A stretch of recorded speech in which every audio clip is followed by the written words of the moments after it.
Autre actualité, pas de fraude ni de tentative de fraude dans l'affaire dite de charbon fin. C'est la conclusion à laquelle parvient le Conseil d'information et de suivi des actions du gouvernement. Le CISAG, après avoir entendu les différents acteurs impliqués et poursuivis dans cette affaire qui a défrayé la chronique il y a quelque temps au Burkina Faso, livre les résultats de ces investigations à la presse. Le compte-rendu de Omar Zombri.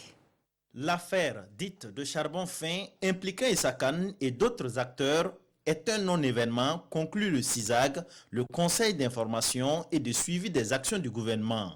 Une conclusion tirée à la suite des rencontres initiées par les responsables de cette organisation de la société civile avec le journaliste Ladji Bama, auteur de la révélation, les sociétés Issa Kane, Bolloré, le ministre des Mines et celui de la Justice. Le problème se pose sur le poids.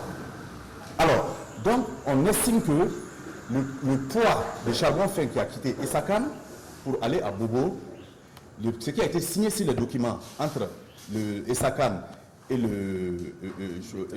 l'État n'est pas conforme au poids qu'on a trouvé à Bobo. Il y a des documents qui sont là.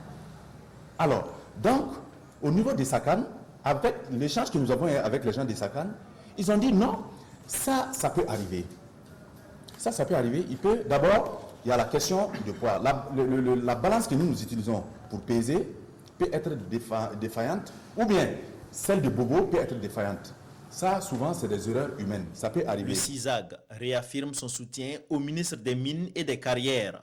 Pour Issaka Ouedraogo et ses camarades, Oumarou Idani est tout simplement victime de sa sincérité. Nous pensons que le ministre est sorti faire sa déclaration en fonction des notes qu'il a reçues de ses services techniques. Ces services techniques sont venus lui faire part de leur mission et c'est en fonction de ça que le ministre est sorti à son temps faire sa déclaration. Alors, donc, des gens ont estimé que le ministre était de connivence ou était en train de couvrir Issa Kane. Voilà ce qu'on reproche au ministre. Donc, nous pensons que c'est sa franchise naïve, en fait, qui a donné beaucoup d'interprétations. Pour le CISAG, cette affaire est plutôt un malentendu qu'une tentative de fraude. Cette OSC appelle les parties prenantes à s'attacher les services d'un expert indépendant national ou international pour expertiser de nouveau la cargaison de charbon fin sous scellé. En attendant cela, le CISAG dit faire confiance à la justice et attend avec impatience de connaître le verdict.